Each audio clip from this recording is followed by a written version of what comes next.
Вітаю ўсіх, гэта падкаст «Крытычны стан», у якім мы размаўляем з былымі палітвязнямі і палітвязанкамі пра ацэнку ўзроўня медычнай дапамогі ў зняволенні. І сённяшняя наша суразмоўца – гэта праваабаронца Наста Лойка.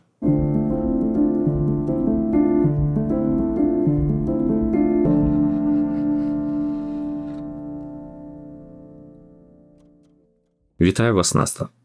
Добрый день. Скажите, калі ласка, колькі год вы адбывалі пакаранне? Я адбывала пакаранне 3 гады і 5 месяцаў, калі быць больш-менш дакладнай. А як вы ацэньваеце агулам медычную дапамогу ў калоніі, дзе вы адбывалі пакаранне? Калі мы вядзем размову менавіта пра калонію, то там я была 2,5 гады. І за гэты час, канешне, у меня быў дастаткова розны досвед, звязаны з медычнай сферай, і можна вельмі доўга пра гэта шмат казаць, але я больш бы хацела, каб мы сёння сфокусаваліся на тэме аказання меддапамогі ў ізаляцыі. Гэта такая асобная частка таго, што адбываецца в калоніі.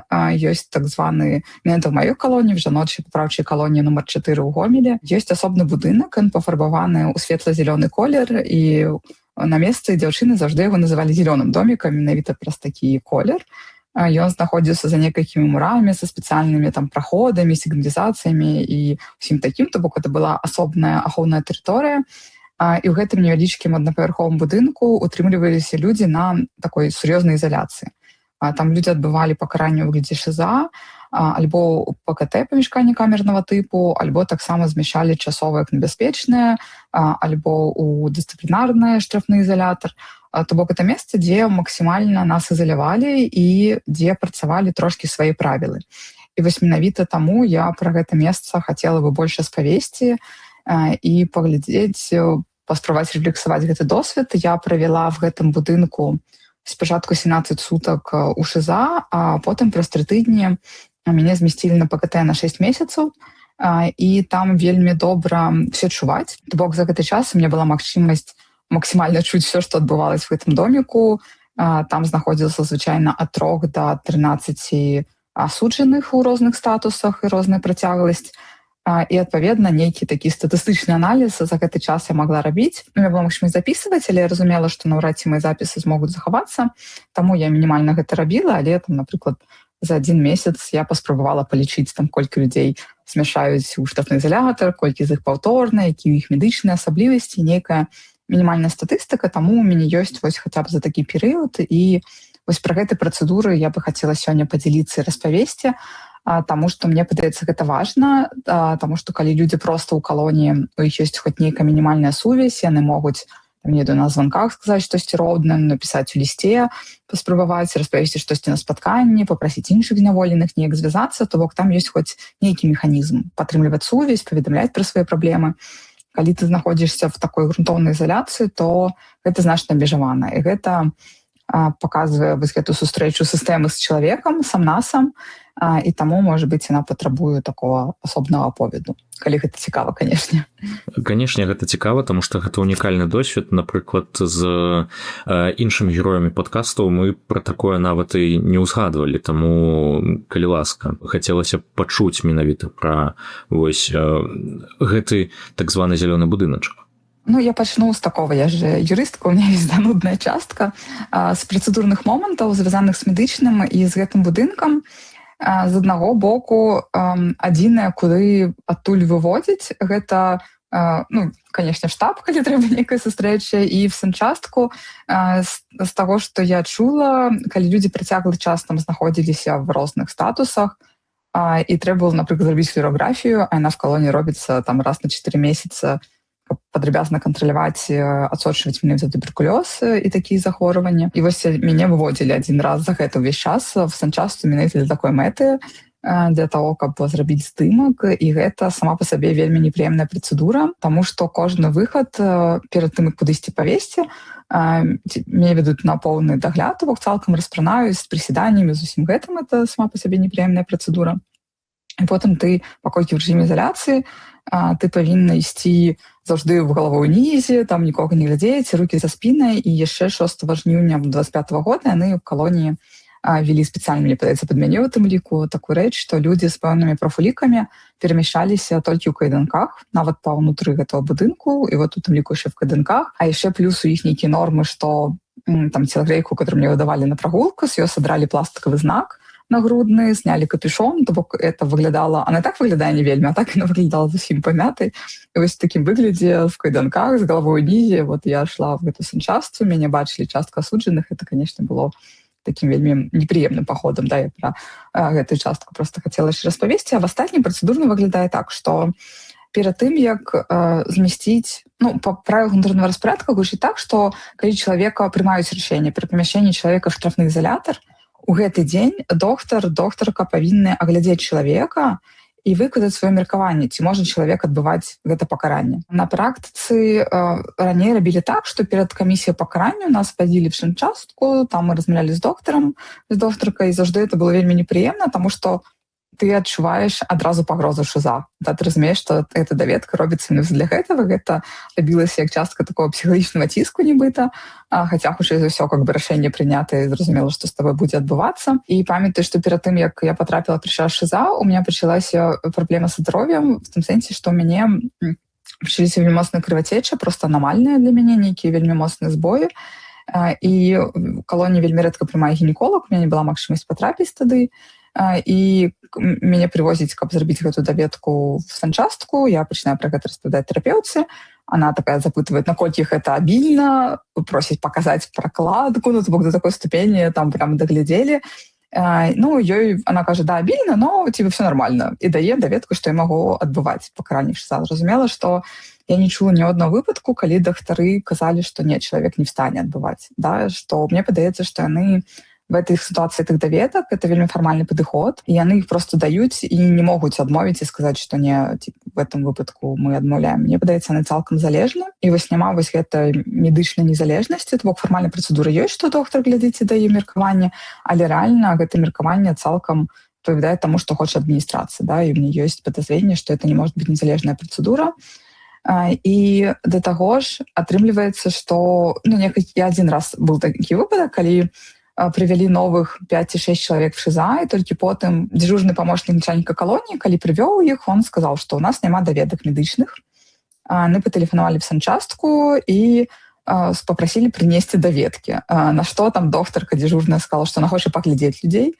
И они так трошки с этого поругались, что это додатковый час потребует. Но докторка пришла, за всеми поговорила формально, ці ёсць нейкія скаргі на здоровье, люди уже как бы бывают покарання, и выписала им всем доведки. Что датычна мяне, то перед тым, як павесці меня на камісію по пакаранню, где мне вынеслі 6 месяцаў по КТ, калі начальник колонии гартаў мою справу, я бачила, там просто медычная даведка, она выглядае як маленечкая паперачка, вельмі характэрная, і яе вельмі лёгка заўважыць. Она такая выцягнутая, это нібыта ліст А4 разрезали на такія невялічкія кавалкі, стужкі. І калі ён прагартаў мою справу, напрыканцы была такая паперка. Я разумею, што санчастка выдала на мяне паперку, не паглядзеўшы мяне. То бок часта яны рабілі так. І гэта паказвае, да, што ўвогуле часам это зусім фармальнасць, калі доктар, нават ці доктарка не глядзіць, адразу даюць такія паперкі. Плюс, калі была в ПКТ, я чула, як яны абмяркоўвалі, што на мяне сканчаецца даведка. То бок на мяне такую даведку санчастка мусіць рабіць кожны месяц. І за гэты час ні разу мяне не спыталі, як я себе адчуваю. То бок яны просто аўтаматычна выпісвалі даведку. Я не ведаю, это альбо звязана з тым, што моўная палітычная зняволеная да мяне асаблівая працэдура, альбо з тым, што яно да ўсіх так працуе, але па факце это выглядала так, да, што фармальна даведкі ёсць, а медагляду няма. В прынцыпе, калі мы знаходзімся в этом зеленым доміку, фармальна меддапамогу мы можам атрымаць, таму што там па працэдуры кожны прыём ежы павінен прысутнічаць медперсанал. І насамрэч зранку прыходзіць фельчарка на калі сняданак, яна ці ён выдаюць лекі, каму трэба, у кого выпісаныя, і можна на штосьці паскардзіцца і базава нейкую там таблетку разава атрымаць. Калі нам патрэбна, плюс ёсць дзежурны там доктар ці доктарка, і яны звычайна прыходзілі ў абед, калі раздавалі абед, але, умоўна, там не хадзілі, не запытывалі, каму доктар. Бок, в прынцыпе, калі чалавек, хто там ужо бывалі, на самі ведаюць, скардзяцца, і тады там доктар ці доктарка падыходзіць да гэтай рэшоткі, там двойныя дзверы падвоеныя, знутры проста рэшотка, а звонку металічныя дзверы. Вось яны адчыняюць металічныя дзверы, там праз акенцы выдаюць, напрыклад, посуд, ежу, і можна праз гэтыя ж металічныя дзверы пракансультавацца з доктарам-доктаркай. Да? Напрыклад, множа калі я была в ШИЗА, і у меня, я просила часто прокладки, потому что у меня была моцная кровотеча, и яны ругаліся, что я так часто прошу, и в некий момент там дежурная просто психнула, сказала, что вам гинеколога привезти, что-то такое. Я сказала, так, приведите, коли ласка. И вот я консультовалась с гинекологиней праз гэтую решетку, в присутности мужчины дежурного помощника начальника колонии, в присутности двух яшчэ дежурных супрацоўніц, да, то бок это такая чисто тэрытарыйная працэдура, вельмі непрыемна в прысутнасці іншых людзей. Она мне выпісала, сказала, что да, даст таблетки кроваспыняючыя, і сказала прыйсці да яе пасля того, як я выйду.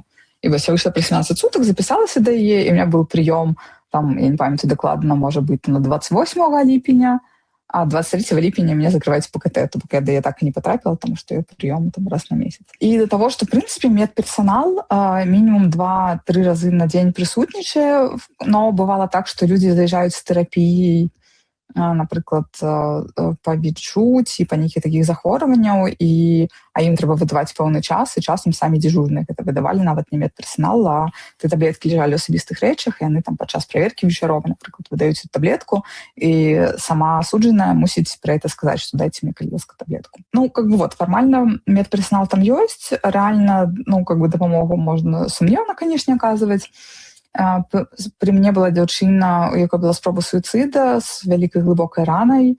Яе вазілі, калі гэта выявілі, яе адвезлі в шпіталь, зашылі, але потым памясцілі в гэты зялёны домик, на практыцы за суіцыд вельмі сурова караюць. Она прыбыла там 45 сутак, і, напрыклад, праз 2 тыдні здымаць швы яе вывадзілі в санчастку. Але все астатняе там праглядалі, смазвалі, все рабілі непасрэдна ў камеры. І па сутнасці, меддапамога, она вельмі намінальна, да, про то, што она ёсць, але доступу рэальнага няма. І пры гэтым па нормах ШИЗА могуць адбываць абсолютна ўсе, прапісана так, акрамя цяжарных жанчын. На практыцы гэта выглядае так, што некалькі разоў там былі, прынамсі 2 разы за маіх паўгады былі жанчыны, которым больш за 70 гадоў, 70-73, яны былі няхай невялічкі тэрміны па 3-5 сутак, але ШИЗО настолькі цяжкія і жорсткія ўмовы ўтрымання, што мне дастаткова здаровай было вельмі цяжка это перанесці, і я не уяўляю, як яны гэта пераносілі. Плюс туды патрапляюць часта людзі, як я казала, СВИЧ, былі мамачкі з атрада, которые прям даглядаюць дзяцей, былі дзяўчыны, якія скардзяцца, што іх тэмпература, што яна не проста на бальнічным, а ў іх нават ёсць пасцельны рэжым. Зразумела, што в рэжыме ШИЗО нічога такого не прадугледжана, то бок это пра тое, наколькі гэты медагляд не працуе папярэдні. Былі, зразумела, жанчыны з вельмі моцнымі праблемамі псіхіятрычнымі, которые скардзіліся, што ім вельмі цяжка дыхаць, што яны задыхаюцца, што іх там прыступы эпілепсіі пачынаюцца ці штосьці такое, менавіта праз псіхічныя асаблівасці. Но ў гэтым выпадку некалькі разоў, калі яны себя зусім неадэкватна паводзілі, прыходзіў псіхіятр, вкалывал им какое-то место супакоючае, им отстегивали нару, они там отсыпались паўдні, і потым все, і далі уже нормально, как все астатнія адбывалі пакаранне. Альбо часам ДПНК шлі насустрач і селілі дзяўчын па двое, там не прадугледжана магчымасць па двое в этой камеры, і за кошт гэтага трошки змягчалася. Но гэта зноў жа такая калімедычная рэч, па ідэі, але гэта выконвала адміністрацыя, сама прымала рашэнне, і гэта не звязана з медычным нейкім сервісам. Да? То бок да таго, што зусім в умовах изоляции эта меддапамога вельмі фармальная, і людзі цалкам знаходзяцца пад уладай адміністрацыі, якія в тым ліку вырашаюць, там аказваць ім меддапамогу ці не аказваць, там выклікаць дактароў ці не выклікаць, і яны фармальна гэта робяць, но рэальнага доступу да меддапамогі ў гэты час няма, з улікам, што самі ўмовы вельмі траўмуючыя. Да? Вось гэта я бы хацела падкрэсліць, і это тое, што асабіста мне вельмі хочацца змяніць, вельмі хочацца пашырыць спіс, каму нельга адбываць ШИЗА, вельмі хочацца абмежаваць па часе, і вельмі хочацца палепшыць умовы, там як мінімум адрукаваць звязана з тэмпературным рэжымам, з вопраткай, з бялізнай, з матрацамі на ноч, з якімі-небудзь базавымі рэчамі пра чалавечую годнасць, пра нейкі мінімальны дасуг, таму што вось гэты час там абсалютна цяжка праводзіць, да, таму што там забаронены і кнігі, ні размовы, нічога такого зусім нельга, і гэта вельмі моцна адбіваецца, плюс часта людзі там знаходзяцца больш за 15 сутак, і в адзіночным зняволенні гэта ўжо лічыцца катаваннем. Вось, напэўна, базавае, асноўнае, што мне зараз прыгадалася, я распавяла. Ці можаце вы падзяліцца, Наста, як змянілася ваше здароўе за час знаходжання ў калоніі? Ну, как бы это уже пытанне больш шырокае. Я хотела, да, больш с акцентам на изоляцию, там, чым на сваё. Я могу больш про изоляцию. Ну, за час изоляции тогда. Так. Ну, я могу сказать, что, конечно, калі ты знаходзішся в умовах, калі тебе там абмежаваны дасуг, тебе няма з кім паразмаўляць, но вельмі моцна давіць на псіхалагічнае здароўе, такое на псіхічнае сапраўды, то бок у меня, правда, были суицидные думки, мне было вельмі цяжка, и вот этот период адаптацыйны, потому что ты, ну, как бы тебе няма вельмі шмат фактараў, які злуюць, раздражняюць, і тебе няма нават з кім это прагаварыць, і ну, вот гэта поўная адсутнасць ізаляцыі нейкага чалавечага контакта, она, конечно, вельмі моцна адбіваецца, і в такім выглядзе не павінна быць, мне падаецца. А з іншага боку, у меня часам я адчувала, што нейкія здароўе мне вельмі добра, нейкія праблемы, но вось мой досвід звяртання па медычную дапамогу там быў вельмі непрыемны, таму што я напісала заяву, ну, з боку, у меня есть хронічнае захворванне, там я умоўна ведаю, штосьці спрабую з гэтым рабіць, і у меня была моцная слабасць, мне падалося, што мне вельмі упала жалеза, зноў жа зрабіць аналіз, я как бы в изоляцыі не магу, я напісала просто заяву на тэрапеўтку з просьбай выпісаць мне таблеткі жалеза. І тут там праз пару дзён мне пачынаюць прыносіць таблеткі, я запытываю, і яны не падобныя на таблеткі жалеза, якія калі-небудзь піла, хаця вельмі шмат спрабавала. Яны мне пачынаюць выдаваць нейкія таблеткі раз на дзень, і пры гэтым я запытываю, што гэта, і мне 3 фельчары, у которых я запытывала, аднолькава адказвалі. Это той, што вам выпісаў доктар. А я не ведаю, што мне выпісаў доктар, да? Тому што я пісала, прасіла таблеткі жалеза, мне выдаюць штосьці, яны нават цэлы месяц, пакуль я піла, я не ведала, што гэта. Я зразумела, што не, я больш просто не буду звяртацца па дапамогу, таму што мяне не могуць нават базава праінфармаваць.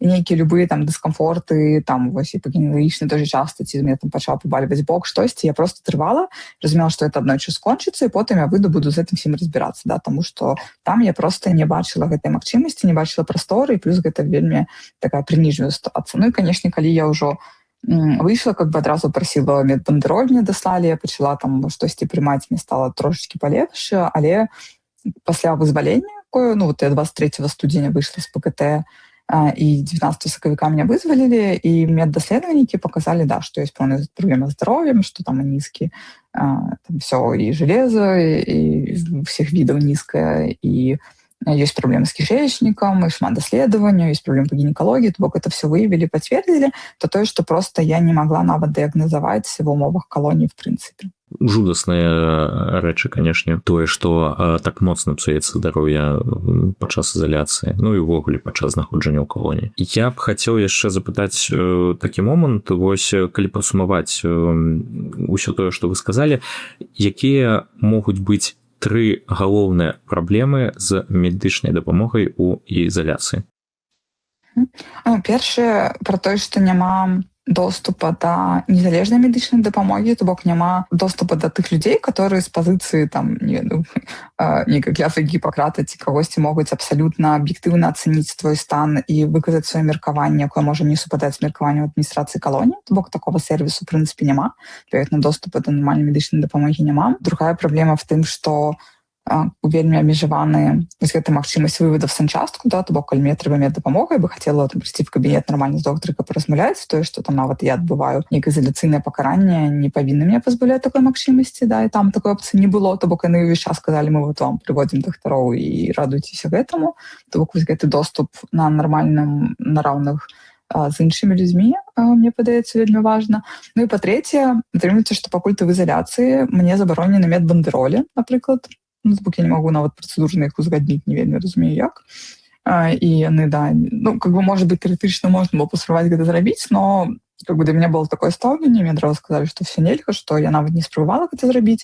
То бок вось гэты доступ да медбандэроляў, як да такого рэгулярнага пакета і, в прынцыпе, расшыреным. Но это праблема цалкам в калоніі, в тым, што яны вельмі абмяжоўваюць спіс таго, што можна ў медбандэролі. То бок, да прыкладу, вот у меня есть хронічнае захворванне, у меня есть таблеткі, якія заўжды прымаю праз іх, а в калоніі мне сказалі так, што у нас ёсць свае аналагі, і мы вам не дазволім медбандэролі этой лекі, таму што у нас есть свае аналагі. І калі я ім тлумачыла, што ваши аналагі мне не дапамогуць, выклікаю шмат побочак, і я как бы это все праходзіла, сказалі нам усё роўна, нет, прымайце тое, што ёсць у нас.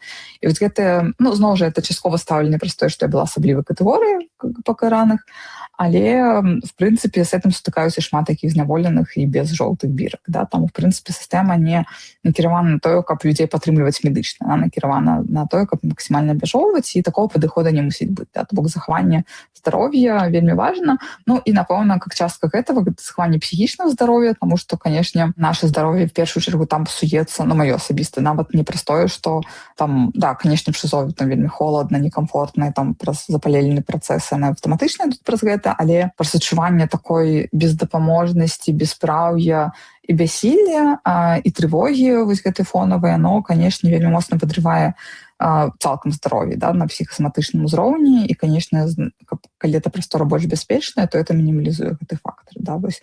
Но это вельмі вялікі спіс того, што трэба памяняць в этой сістэме для того, каб яна больш чалавек-арыентаваная, больш гуманная і больш справядлівая. А вось калі мы кажам пра змены, а што трэба змяніць у першую чаргу? Ну, мне падаецца, што трэба прадугледзець проста магчымасці больш шырокай медычнай дапамогі. Я разумею, што рэсурсы абмежаваны, што умоўна не можа адміністрацыя калоніі наняць там плюс 10 дадатковых там дактароў, доктарак, якія бы там з усіх бакоў нас даглядалі, хаця перыядычна яны пашыраюць гэты спіс там і прывозяць дактароў, але зрабіць опцыю хаця бы суправаджэння, калі я могу аплаціць, чаму не даць мне магчымасць выехаць вот на суседнюю вуліцу пад канвоем, схадзіць нармального доктара, нармальны УЗІ, здаць нармальныя аналізы, там ці зрабіць атрымаць стаматалагічную дапамогу. Там дзяўчыны не могуць сабе паставіць ніякія імпланты, хаця могуць адбываць пакаранне па 15 гадоў. Зразумела, што гэта вельмі неадэкватны падыход в этом сэнсе, то бок мець магчымасць там медычнай дапамогі на любых умовах, да? Каб была вот эта опцыя выбару і дасяжнасці да меддапамогі, мне падаецца, што это першаснае, што бы істотна палепшыла здароўе людзей у калоніі. Дзякуй вялікі, Наста, за тое, што вы падзяліліся гэтым унікальным досведам і што знайшлі час для гэтага падкасту. Вельмі важна, мне падаецца, размаўляць на гэтыя тэмы, і я заўжды гатовая.